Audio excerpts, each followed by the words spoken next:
ராம் ராம். வாழ்க வளமுடன். Voice of காஞ்சி நேயர் அனைவருக்கும் இனிய மாலை வணக்கம். இன்னைக்கு ஒரு பரிகாரத்துக்கு உகந்த ஒரு பலன் தரக்கூடிய ஒரு பதிவு. சகல ரோகங்களும் நீங்கும், பதவி உயர்வு கிடைக்கும், குழந்தை செல்வம் கிடைக்கும், நோய் எல்லாம் தீர்ந்து போயிடும், பதவி சம்பள உயர்வு கிடைக்கும். இந்த மாதிரியான எல்லா சகல சௌபாகியங்களும் கிடைக்கக்கூடிய ஒரு பரிகாரம் கல்லுப்பு பரிகாரம். இந்த கல்லுப்பை பரத்தி தீபம் ஏற்றுறது அது எப்படி விசேஷம்? ஒரு நீங்கள் நித்தியப்படி பூஜைக்கு ஒரு சின்ன தாம்பாலம் வச்சுருப்பேன் சுவாமி கிட்ட. அந்த தாம்பாலத்தை அலம்பி அதில் வழக்கம் போல் அரிசி மாவு கோலம் இட்டு நடுப்புற கல்லுப்பை பரத்தி அதில் மண் அகல் 2 பஞ்சுத்திரி நல்ல நெய்யோ அல்லது நெய்யோ இதை விட்டு தீபம் ஏற்றணும். இது எந்தெந்த கிழமையில ஏற்றணும்? வெள்ளிக்கிழமை, அப்படி இல்லைன்னா பௌர்ணமி. வர பௌர்ணமி வைகாசி பௌர்ணமி அனுஷம் ஸ்ரீ பெரியவா அவதரித்த நாள். அந்த பௌர்ணமி எப்போ வருது? செவ்வாய்க்கிழமை, 10ஆம் தேதி, ஜூன் 10ஆம் தேதி செவ்வாய்க்கிழமை அனுஷம். அன்னைக்கு காலம்பரையும் ஏற்றலாம், சாயங்காலமும் ஏற்றலாம். இந்த இப்போ தீபம் ஏற்றுறதுனால உங்களுக்கு தீராத நோய் உங்கள் வீட்டில் யாருக்கானு அவதிப்பட்டு கஷ்டப்பட்டு இருக்கா அப்படின்னா அவளுக்கு ஒரு பரிகாரம், ஒரு விமோச்சனம் கிடைக்கும். அந்த தீபம் ஏற்றும் போது நீங்கள் வேற யாரை பற்றியும் நினைக்க வேண்டாம்.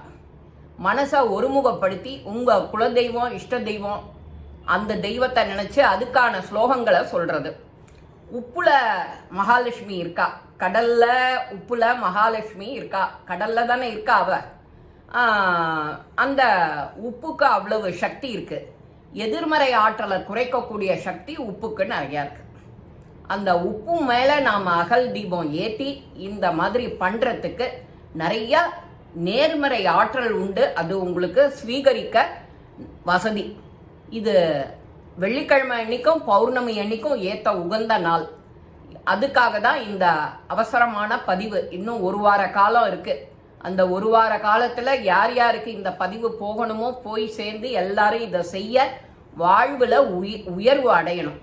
அதாவது செல்வம் வேணுங்கிறவா, வேலை இல்லாதவா, எனக்கு குழந்தை வேணுங்கிறவா, கல்யாணம் ஆகணுங்கிறவா, சம்பள உயர்வு வேணுங்கிறவா, யார் யாருக்கு என்னென்ன மாதிரி வேணுமோ அதை நினச்சி உங்கள் குலதெய்வம், இஷ்ட தெய்வத்தை நினச்சி அதற்கான ஸ்லோகங்களை சொல்லி நீங்கள் 2 பேருக்கு நைவேத்தியம் பண்ணி 2 பேருக்கு தாம்பூலம் கொடுத்தா சகல விதமான சந்தோஷங்களும் உங்களை வந்து அடையும். இது பௌர்ணமி அன்னைக்கும் வெள்ளிக்கிழமை அன்னைக்கு தான் பண்ணணுமான்னா ஆமாம், அதில் நோ டவுட். இதில் யார் யார் பண்ணலாம், யார் யாருக்கு இதெல்லாம் தேவையோ அவா பண்ண போகிறா.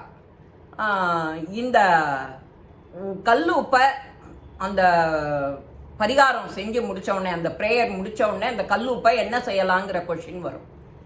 ஒன்று, வீட்டில் துளசி செடி இருக்கும், துளசி செடியில் தண்ணியில் ஊற்றி கரைச்சி அதில் விட்டுடலாம். இல்லை தென்னை மரத்துக்கு உப்பு போட்டாலும் விசேஷம், உப்பு தண்ணியை தென்னை மரத்துக்கு விடலாம்.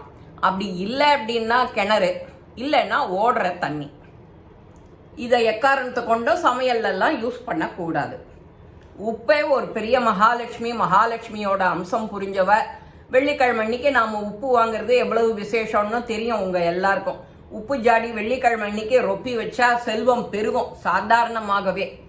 அதனால் இந்த மாதிரி அதில் நீங்கள் அகல் விளக்கு, மண் அகல் விளக்கு வச்சு பஞ்சு திரியை வச்சு நல்லெண்ணெயோ நெய்யோ விட்டு ஏற்றினா அதுக்கு எவ்வளவு சக்தி இருக்கும். அது எத்தனை நாள் எத்தனை வாரம் முடியறதோ அத்தனை வாரம் செய்யலாம். ஒரு தடவை ஏற்றினாலே உங்களுக்கு நிச்சயம் பலன் கிடைக்கும், தெரிய ஆரம்பிக்கும். அதோட கஷ்ட நஷ்டங்கள்லாம் உங்களை சுற்றி இருந்ததெல்லாம் போயிடும். இது உங்கள் உறவினர், ஃப்ரெண்ட்ஸ் எல்லாருக்கும் இதை கொண்டு போய் கொடுக்கணும். அதே போல் உங்கள் எதிரிகளை அப்போ நினச்சிக்கவே கூடாது. தீபம் ஏற்றும் போது பொதுவாக நமக்கு எதை நினைக்கக்கூடாதுன்னு சொல்கிறோமோ அப்போ அதை தான் நினைப்போம். சாதாரணமாக சொல்கிறேன், யார் வீட்லேயும் தீபம் ஏற்றும் போது நாம் மனசு ஒன்றி நாமா சொல்லுவோம், ஸ்லோகம் சொல்லுவோம், மணி அடிப்போம். முக்கியமாக மணி அடிப்போம். அந்த மணி அடிக்கும் போதே, மணி எதுக்கு அடிக்கிறது? எங்காத்துல பூஜை நடக்கிறது அப்படின்னு சொல்றதுக்காகவும், நீ மற்ற விஷயங்கள் கண்டது கேட்டது எதுவும் ஒன் காதுல விழக்கூடாதுங்கிறதுக்காகவும் தான் அந்த மணி அடிக்கிறது. இந்த மணி அடிக்கிறதோட தாத்பரியமே அதுதான். அதனால இந்த கல்லுப்பும் சேர்த்து அந்த நல்லெண்ணெயோ நெய்யோ வச்சு அந்த பஞ்சபூதங்களும் ஏத்துறோம். அன்னைக்கு வைகாசி விசாகம் அனுஷ நட்சத்திரங்கிறதுனால குத்துவிளக்குல பெரியவா படத்தை வச்சு தீபம் ஏற்றி இந்த ஸ்லோகங்கள், இந்த பூஜைகள், இந்த விளக்கை ஏற்றி உங்களுக்கு இஷ்ட தெய்வம் குலதெய்வ ஸ்லோகங்களை சொல்லி பிரதட்சணம் வந்தேன்னா 21, 54, 108 அந்த மாதிரி செஞ்சு நமஸ்காரம் பண்ணி 2 பேருக்கு தாம்பூலம் ஒரு நிவேதனம் பண்ணினா இஷ்டகாமியாத்த சித்தியர்த்தம் அப்படின்னு வந்துடும். அதே போல் இது உங்கள் ஃப்ரெண்ட்ஸுக்கு கொண்டு போய் சேர்க்க வேண்டியது உங்களோட கடமை. அது ரொம்ப ரொம்ப ரொம்ப ரொம்ப முக்கியம். ஏன்னா அடுத்தவா நன்னா இருந்தாலே நீ நன்னா இருப்ப. அடுத்தவா நினச்சிப்பா, அன்னைக்கு அந்த மாமி பேசினாலே, அன்னைக்கு அவள் அனுப்பிச்சாலே அந்த பதிவை நான் செஞ்சுட்டு இருக்கேன், ஏன்னா அவள் கூட அவளுடைய பிளெஸ்ஸிங்ஸ் உனக்கு கிடைக்கும்.